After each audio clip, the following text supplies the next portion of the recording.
Doctor صاحب آپ کے تو کئی شعبے ہیں، آپ کی تخلیقی شخصیت کی کئی جہتیں ہیں، آپ شاعر ہیں، آپ ڈرامہ نگار ہیں، آپ کہانی کار ہیں، اور آپ ایک بڑے منجھے ہوئے ادیب ہیں۔ آپ کی زندگی جو ہے وہ معلمانہ رہی ہے، تو اتنے سارے جو آپ نے کام کیے زندگی میں، یہ ایک دوسرے کے ساتھ ان کا ربط آپ نے کیسے پیدا کیا؟ ڈاکٹر صاحب اس میں بنیادی طور پہ جو بات ہے نا، وہ ہے آپ کی تخلیقی اپج کی۔ ایجوکیشن جسے کہا جاتا ہے، سب سے پہلے آپ نے اس کی بات کی ہے کہ بطور استاد یا بطور پروفیسر یہ سمجھا جاتا ہے کہ یہ صرف ایک اکتسابی یا پڑھنے پڑھانے کا عمل ہے۔ یہ بھی جب تک روح سے یا جذبے سے نہ جڑا ہو، آپ کا اپنے طالب علموں سے تعلق پیدا نہیں ہوتا۔ صحیح کہا جاتا ہے نا کہ پرانے استاد وہ صرف پڑھاتے نہیں تھے، روحانی طور پہ شاگرد کے دل میں اتر جاتے تھے۔ تو ہم نے ایسے اساتذہ سے پڑھا کہ ہمیں خود انسپریشن ہوئی کہ ہم بائی چوائس اس فیلڈ میں آئے، جن کے لفظ آج بھی ہمیں یاد ہیں۔ جی جی۔ تو وہ انہوں نے حب الوطنی بھی ہمارے اندر جو ہے کوٹ کوٹ کے بھری۔ انہوں نے علامہ صاحب، علامہ اقبال کی جو نظمیں ہیں پرائمری کی سطح پہ ہمیں یاد کروائیں، ہمیں پڑھوائیں، ہمیں بتایا کہ بطور قوم۔ تو وہی جذبہ ہم نے آگے جو ہے یونیورسٹی کی سطح تک اپنے طالب علموں میں منتقل کرتے رہے ہم۔ تو یہ آپ کا جو تخلیقی جو سفر ہے، جی جی، اس کے حوالے سے کچھ میرا خیال ہے رہ گیا ہے کہ کہاں سے آپ نے شروع کیا؟ شاعری سے شروع کیا، کہانی سے شروع کیا، یا آپ نے ڈرامے سے شروع کیا؟ ڈاکٹر صاحب میں ایسے آپ کو ایک جو ہے نا بڑے لائٹر وین میں ایک ایکسپلین کرتا ہوں کہ ہمارے ایک دوست ہیں شاعر، وہ کیا کرتے ہیں کہ یہ مینوفیکچرنگ فالٹ ہوتا ہے یعنی فالٹ سے مراد ہے کہ ایک پیدائشی طور پہ ایک جذبہ ہوتا ہے، شاعر پیدا ہوتا ہے، فنکار پیدا ہوتا ہے، مصور پیدا ہوتا ہے، باقی آگے اکتساب اور مشق ہوتی ہے۔ وہ مشق سخن جو ہے وہ پھر آپ کو یا جو بھی فیلڈ ہے اس میں مطالعہ جو ہے آپ کا آگے لے کے جاتا ہے۔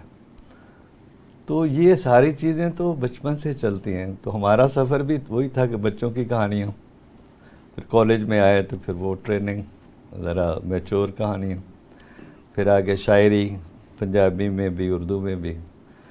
تو شاعری بنیادی طور پہ شاعر ہونا جو ہے نا یہ اتنا بڑا ایڈوانٹیج ہے ڈاکٹر صاحب کہ واحد آدمی ہے یا فنکار جو ہے فنون لطیفہ میں وہ شاعر ہے، یعنی شاعر بھی نہیں بلکہ شاعر کے اندر جو امیجنیشن ہے، جو مصور میں بھی ہوتی ہے ہر فنکار، امیجنیشن آپ کو ایک ایسا جو میدان فراہم کرتی ہے کہ آپ اس میں شاعری کریں، کہانی لکھیں، ڈرامہ لکھیں۔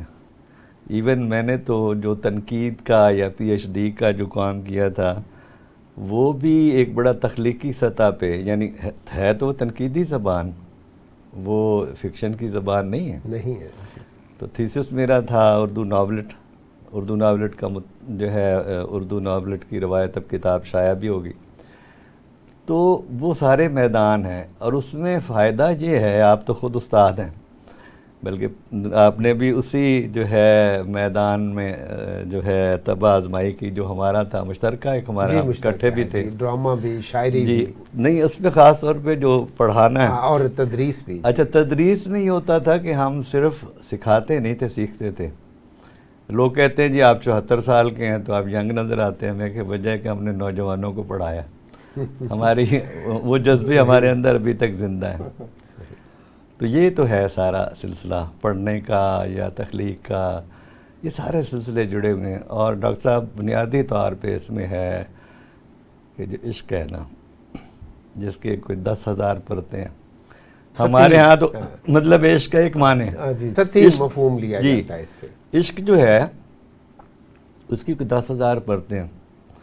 عشق جب فنون لطیفہ میں ڈھلتا ہے یا موسیقی میں ڈھلتا ہے یا کہانی میں یا پڑھانے میں، یہ سارے جذبے جو ہیں نا، جب عشق کا بیچ میں رمق نہیں ہے نا تو آپ بالکل خشک زمین کی طرح ہے، خشک. صحیح جی. اور میرے لیے آپ خزاں زدہ ہیں اگر آپ کے اندر عشق نہیں ہے. آپ کے اندر جب یہ جذبات پیدا ہوتا ہے نا ڈاکٹر صاحب، تو جیسے خزاں میں خزاں کے اندر جو ہے تبدیلی آتی ہے، پھول کھل جاتے ہیں، باہر آ جاتی، یہی چیز ہے عشق. اور یہ ہے لگن. اور کیا لگن بات ہے جی کہ عشق جو ہے جی اسی سے ایسا پودا اگتا ہے جی جس جی. میں رنگ رنگ کے پھول رنگ لگتے رنگ ہیں کے. اور ان پھولوں کی خوشبو بھی مختلف ہوتی ڈاکٹر صاحب جو رویدگی ہے نا، اسے میں سمجھتا ہوں تخلیقی طور پہ کائنات نے بھی جو تخلیق میں جو رویدگی کا ایک عمل ہے وہ کائنات کے ہر ذرے میں ہے. اور بطور اشرف المخلوقات انسان کے اندر جو رویدگی ہے، اور خاص طور سے ذہنی طور پہ، اور ذہنی طور میں بھی خاص طور پہ وہ لوگ جو فنون لطیفہ سے جو ہے وابستہ ہیں، اور خاص طور پہ وہ لوگ فنون لطیفہ میں شاعری، یعنی آپ دیکھیں کہ گریک سے لے کے اب تک جو شاعری ہے ہمیشہ اسے ایک بڑا مقام ہے. شاعری اور موسیقی جو ساری دنیا میں کامن ہے. تو یہ ایسے میدان ہیں کہ اس میں تو پھر اظہار کا تو پھر آدمی خود اس کا حصہ ہو جاتا ہے. صحیح. جی. اعجاز ساگر صاحب، آپ کتنا عرصہ ہو گیا آپ کو گائکی سے وابستہ ہوئے؟ سر ویسے تو انسان ساری زندگی سیکھتا ہے، اور اس کو ان ہوئے بھی بچپن میں میں سمجھو ہو گیا ٹائم. تو اسکول لائف میں سٹارٹ ہو گیا تھا. جیسے بچہ جاتا ہے تو اس میں حمد و ثنا کرتے ہیں، تو حمد و ثنا کے ساتھ ساتھ پھر بعد میں تھوڑی سی گروتھ ہوئی تو پھر میری نغمے وغیرہ کی طرف آ گئے. پھر دوستوں میں بیٹھنا، پھر یہاں پہ میں ذکر کروں گا قابل احترام میرے دوست ہیں، بھائی ہیں. پھر جب میں ایز اے کراٹے ماسٹر بات کر رہا تھا ساتھ میں، تو ان ہوا تو پھر ہم لوگ جب گیم کروا کے ریلیکس ہوتے تھے نا تب بیٹھتے تھے دوست، جس میں سونا بٹ صاحب ہیں، افتخار صاحب ہیں، خالد صاحب ہیں، شہزاد بھائی ہیں، یاد ہے کافی دوست ہیں. تو فی الحال کافی اسٹوڈنٹ بھی تھے. تو پھر ہم لوگ وہاں بیٹھ کے نا میوزک کرتے تھے بیٹھ کے. پھر مجھے زیادہ پکڑ لینا انہوں نے کہ آپ یہ والا گانا سنائیں، وہ والا گانا سنائیں. تو پھر اور اس کا نا اندر کا جو فنکار تھا باہر آ رہا تھا آہستہ آہستہ. اب تو آپ سٹیج پر بھی گاتے ہیں، ٹی وی پر بھی گاتے ہیں، جی جی. پھر آپ ریڈیو پر بھی آپ کے گیت ہیں، اور ایک میرا گیت بھنگڑا جو ہے وہ آپ کا خاصا مشہور بھی ہے. جی سر. اچھا یہ بتائیے کہ جب آپ گانے کی طرف مائل ہوتے ہیں جی جی تو گیت آپ کو زیادہ اپیل کرتا ہے یا غزل زیادہ اپیل کرتا ہے؟ دیکھیے اسٹارٹ میں جب میں آیا تھا تو سر مجھے نہیں پتا تھا، کیونکہ جیسے ایک کہتے ہیں کہ نیا بندہ ہوتا ہے اس کو پتہ نہیں ہوتا کہ میں نے کیا کرنا اور کیا ہونا ہے، اور پتہ نہیں تھا کہ میں گانا اچھا گا رہا تھا یا غزل اچھی گا رہا تھا، مجھے نہیں پتا تھا. لیکن ایک سنگر کے طور پہ جیسے بندہ کوشش کرتا ہے. لیکن جب میں نے پھر تھوڑا سا سمجھا اس کو کہ گو کہ ساری جتنا بھی میوزک ہے ہمارا، جتنی بھی شاعری ہے، جتنی بھی گانے ہیں، غزل گیت ہے، سارے اچھے ہیں، میں ہمیشہ کہتا ہوں. لیکن پھر جب آہستہ آہستہ اندر کے فنکار کو تھوڑی سمجھ آئی، پھر میں نے سمجھا کہ یار غزل جو ہے نا اس کو کہیں نہ سیکھنا چاہیے اچھے طریقے سے. کوشش کرتا ہوں، ابھی میں کوشش کرتا ہوں اس کو سیکھنے کی غزل کی. تو غزل تو پھر فائنل ہے سر، آپ کو پتہ. تو میں سوال چھوڑ کے گیا تھا اعجاز صاحب آپ کے لیے کہ یہ جو مالی حالت ہے فنکار کی یا جو پیسے کی انویسٹمنٹ ہے وہ فن کو نکھارنے میں کتنی مددگار ہے؟ سر جو آپ نے بات کی، اور ماشاءاللہ بڑا اچھا سوال کیا آپ نے، کیونکہ یہ جو آپ کا سوال ہے یہ ساروں کے لیے اس کا جواب ہے کہ اکثر جو بہت زیادہ ریزن ہیں جو بڑے بڑے اچھے آرٹسٹ ہیں، میں ہمیشہ ایک بات کرتا ہوں، ہم لوگ سر کوشش کرتے ہیں، میرے سے 1000 گنا اچھے آرٹسٹ جو گانے والے ہیں نا، جنہیں کوئی پلیٹ فارم نہیں ملتا، یہی ہے کہ ان کے پاس پیسہ نہیں ہوتا. پیسے کی وجہ سے سر اتنا ٹیلنٹ ہمارا ضائع ہو رہا ہے نا. یقین کریں اتنے اچھے لوگ گانے والے لوگ ہیں جو آ نہیں پاتے، جن کے پاس پیسہ نہیں ہوتا. اس کے علاوہ کیونکہ آڈیو ویڈیو دونوں پہ بہت اخراجات ہیں. اس کے علاوہ پھر جب آج کل ایک ایسے اور ٹرینڈ چل پڑا ہے، گو کہ سوشل میڈیا ہے، لیکن پھر بھی آپ کو پیسے چاہیے نا. اگر کسی بندے کو کہنا جس کو آپ کروائیں یا یہ کرے وہ کرے، اس کو بھی پیسے دیں. سوشل میڈیا پر بھی تو آپ کو جو ہے وہ پورا میوزک چاہیے، پھر شاعری ہے، ویڈیو بنانا، ٹیون ہے سر. دیکھیں شاعری ہے، ٹیون ہے، پھر سنگر نے گانا ہے، پھر ریکارڈنگ ہے اس کی، پھر اس کے بعد اگر کوئی ویڈیو کر رہا ہے تو مقصد تو مسائل تو ہے کہ جیسے کچھ چل رہا ہے نظام، آپ کو پتہ ہی بہتری جو میں کہنا چاہ رہا ہوں، اس میں تو آج کل سروائیو کرنا بہت مشکل ہے. تو یہ وہی لوگ کر رہے ہیں جب تھوڑا کر کے بیچارے پھر بھی کوشش کرتے ہیں. تو اس کے لیے خاص کر میری ریکویسٹ ہے کہ جو ہمارے ادارے ہیں میوزک کے، انہیں خاص کر سامنے آنا چاہیے، کلچر کے وہی نا سر، وہ سامنے آئیں اور یقین کریں کہ اتنی پیاری آوازیں ہیں نا جو سنگر گا رہے ہیں ان سے بھی اچھا گانے والے لوگ ہیں, لیکن ان کے پاس اس طرح کی سہولیت نہیں ہے. تو میری ریکویسٹ ہے آپ لوگوں سے کہ ایسے ٹیلنٹ کو ڈھونڈیں اور سامنے آئیں, ان کے اوپر پیسہ لگائیں اور پاکستان کا ہی نام روشن ہوگا اس کے اوپر. ہاں, ان کے پاس وسائل نہیں. ڈاکٹر صاحب جی جی یہ وسائل کا مسئلہ ادیبوں کے جی جی کہ ہمارے مضافات میں بہت اچھے اچھے شاعر ادیب بیچارے ضائع ہو جاتے ہیں کیونکہ ان کی کوئی کتاب, اور اگر وہ چھپتی بھی ہے تو وہ بڑے حلقوں تک پہنچتی نہیں, کیونکہ ہمارے جو ادبی سرکاری ادبی ادارے ہیں انہوں نے چند لوگوں کو ایوارڈ دینا ہوتا ہے, اس کے علاوہ وہ کسی کے بارے میں سوچتے ہی نہیں ہیں. تو یہ تو پہلو ادیبوں کے لیے بھی ہے. ڈاکٹر صاحب کہہ رہے ہیں نا سبرز میں یا مضافات میں صرف ان تک مسئلہ نہیں ہے. آپ دیکھیں کہ جو مین جو سٹریم کے رائٹر ہیں یا شاعر ہیں ان کی کتنی کتابیں شائع ہوتی ہیں, اتنی جو ہے پڑھی جاتی ہیں. مسئلہ یہ ہوا کہ آج کے ادیب اور شاعر کے سامنے جو فیس بک ہے اب وہ اس کے ذریعے جو ہے وہ سارا ادب وہاں پہ آ گیا. ویب سائٹس جو ہیں ادب پہ وہ تقریباً سارا ادب جو ہے وہ اردو کا بھی تقریباً جو ہے 80% ادب جو ہے وہ ویب سائٹ پہ آ چکا ہے. اب لوگ آرام سے جو ہے گوگل نکالتے ہیں کہ ہاں جی میں نے جی ممتاز مفتی کا جو ہے وہ علی پور کا علی پڑھنا ہے تو وہ آرام سے وہ جی. اب مسئلہ صرف یہ ہے کہ جو الیکٹرانک میڈیا ہے یا فیس بک ہے یا اور جو الیکٹرانکس میڈیا جو آگے موبائل کے ذریعے وہ ایک سہولت تو ہے, لیکن کتاب جو ہے اس کا وہ نعم البدل نہیں ہے.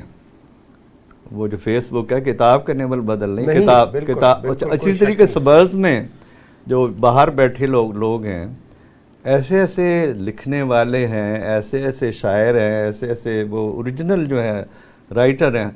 صرف یہ ہے کہ حوصلہ افزائی جو ہے مطلب ہمارے جو سرکاری ادارے ہیں ان تک رسائی نہیں ہے یا وہ ان تک رسائی نہیں کرتے. انہیں ڈھونڈنا چاہیے نا. ٹیلنٹ ہنٹنگ کیا ہوتی ہے؟ نہیں, ہمارے سرکاری اداروں میں بھی تو یہ ہے نا کہ جو صاحب کرسی پہ بیٹھ جاتے ہیں وہ راجہ اندر بن جاتے ہیں. صحیح بات ہے. وہ صرف اپنے حلقے کے لوگوں کو دیکھتے ہیں, سوچتے ہیں, جن کے ساتھ ان کے شب و روز گزرتے ہیں, اور ان کے علاوہ تو کسی شخص کے بارے میں نہیں. ڈاکٹر صاحب میں قطع کلامی کی معافی چاہوں گا. مسئلہ یہ ہے کہ یہ ایک سوچ ایک پورے اس میں ہے نا سوسائٹی میں پریویل کر رہی ہے کہ جہاں کسی کے ذاتی مفادات ہیں وہ قومی مفادات کی بجائے اپنے وہ قومی مفادات کو قربان کر کے اپنی ذات کو سامنے رکھتے ہیں. بالکل ایک مجموعی طور پہ بحیثیت ایک قوم جو ہے ہم پیچھے اس لیے رہ گئے کہ صرف ہمارے جو ہے انٹلیکچوئل جو ہے صرف وہی نہیں, انٹلیکچوئلس کا بھی قصور نہیں, وہ بیچارے لکھ رہے ہیں, وہ مصور جو ہے تصویر بنا رہا ہے, شاعر شاعری کر رہا ہے, ناول نگار ناول لکھ رہا ہے, اور جو ڈرامہ پہ اسٹیج جو ڈرامہ ہو رہا ہے وہ کر رہا ہے, اسٹیج ڈرامہ کر رہا ہے, لیکن ان کی حوصلہ افزائی نہیں ہے. وہ صرف یہ کہ وہ منفعت بخش عہدوں پہ جو لوگ بیٹھے ہیں جنہیں اپنا فائدہ جس میں نظر. اچھا دیکھیں کہ پاکستان کی کلچرل پالیسی کیا ہے, کوئی آج تک بنی ہے؟ جی ڈاکٹر صاحب, اصل میں تو یہ خرابی وہاں سے شروع ہوتی ہے جہاں ایسے لوگوں کو وہاں تعینات کرنے والے, مامور کرنے والے جو ہیں وہ بھی ایک ذاتی مفاد یا حکم حاکم کے تحت ان کی جو پوسٹنگ کرتے ہیں. ڈاکٹر صاحب اس میں جو ہے نا میں ایک عرض کر رہا ہوں نا کہ بنیاد ہے نا, جیسے ایک آئین ہے 73 کا آئین ہمارے جو ہے ہمارے ملک کی جو ہے آئینی بنیاد ہے. اسی طریقے سے کلچرل پالیسی کیا ہے پاکستان کی آج تک نہیں پتہ چل سکا. وہ اگر بنیادی طور پہ طے ہو جاتی تو شاعر و ادیبوں کے اور تمام جو فنون لطیفہ والوں کے مسائل حل ہو جاتے. ہاں, اس بات میں کچھ میں ایڈ کرنا چاہ رہا تھا سر. آپ کے یہاں پلیٹ فارم کی وجہ سے میں کہوں گا کہ جو فنکار جن کو سالانہ فنڈ اناؤنس ہوتا ہے تو کائنڈلی ان کا خیال کیا جائے, ان کو جو کہا جاتا ہے وہ ان کو پیسے نہیں ملتے سارے. اچھا ڈاکٹر صاحب, آپ نے پی ٹی وی کے لیے بہت ڈرامے لکھے, تو کچھ ڈراموں کا ذکر ہو جائے. کون کون سے آپ کے جو ڈرامہ سیریل تھے, آپ بڑے نامور ڈرامہ نگار رہے, کون کون سے ڈرامہ سیریل تھے آپ کے؟ ایک تو مجھے یاد ہے کہ آپ کا پنجابی سیریل تھا کوک, جی جی, اور میرا پنجابی سیریل تھا ہوک. تو کاف اور کافی- ہے کا فرق کافیہ تھا۔ مل گئے۔ جی جی کافیہ مل گیا۔ ہاں، تو ڈاکٹر صاحب میرے ہیں اور پنجابی سیریلز ہیں وہ تو کافی ہیں، لیکن دو چار کا میں ذکر کرنا چاہوں گا۔ 94 میں میرا ایک سیریل ہٹ ہوا تھا اسلام آباد سینٹر سے، جس کا عنوان تھا شہباز۔ جی شہباز جی۔ تو وہ کیونکہ وہ ینگسٹرز پہ تھا اور پہلی دفعہ میں نے اس میں مارشل آرٹ کا ذکر کیا تھا، مارشل آرٹ دکھایا تھا، پاپولر ہوا۔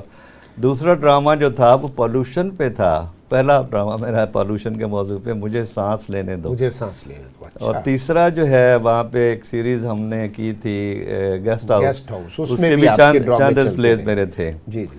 تو پنجابی جو ڈرامے لاہور سے تھے اس میں پورے دیوا اور مشتاق چودھری کا، اس کے بعد حفیظ طاہر کا ڈرامہ جو ڈائریکٹ کیا گیا تھا وہ تھا سارا سچ، سارا اچھا، پھر آنکھ مچولی بھی، آنکھ مچولی بھی، اور کوک بھی، اور جو تھا یہ کوک جو تھا سلیم طاہر صاحب نے کیا تھا۔ پھر لاٹ اسلم قریشی، لاٹ بھی آپ کا پنجابی۔ ہاں جی، کافی سارا کام ہے جی۔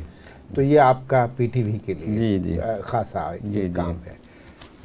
آپ آج فرق محسوس کرتے ہیں اس ڈرامے میں اور موجودہ ڈرامے میں؟ صاحب ظاہر ہے کہ وہ ڈرامہ جو تھا وہ زمین سے جڑا ہوا تھا، اس میں ریئلٹی تھی، اس میں ہمارے چاروں صوبوں کا کلچر تھا۔ آپ تو خود لکھتے رہے کہ پانچوں سینٹر جو تھے ہمارے، وہ سارے مطلب صوبوں کا کلچر اپنا لے کے ساتھ آتے تھے۔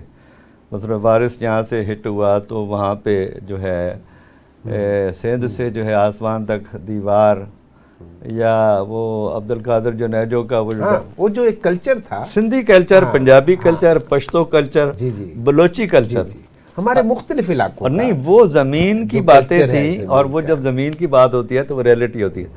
آج کل تو ہوا میں ڈرامہ ہے، خلا میں، خلا میں آج کل تو ڈاکٹر صاحب ایک کوٹھی لی جاتی ہے، پورا ڈرامہ اسی میں ہو جاتا ہے، باہر نکلنے کی ضرورت ہی نہیں ہوتی۔ نہیں ڈاکٹر صاحب، یہ تو ہے نا شوٹ کا مسئلہ موضوعات کیا ہیں؟ جی موضوعات کبھی یہی حال ہے۔ نہیں مطلب عورت جو ہے وہ اتنی بری ہے، کبھی ساس بری ہے، کبھی بہو بری ہے، کبھی نند بری ہے، ساس بہو کا ڈرامہ چل رہا ہے۔ بھی ہمارے جو ہے مطلب ہے کہ 25 کروڑ کی آبادی میں، ڈاکٹر صاحب 25 کروڑ کی آبادی میں 75 کروڑ موضوعات ہیں، یعنی گھروں میں سازشیں جنم لیتی ہیں۔ اب آپ سے کلام، جی جی بسم اللہ جی اپنا کلام عنایت کریں۔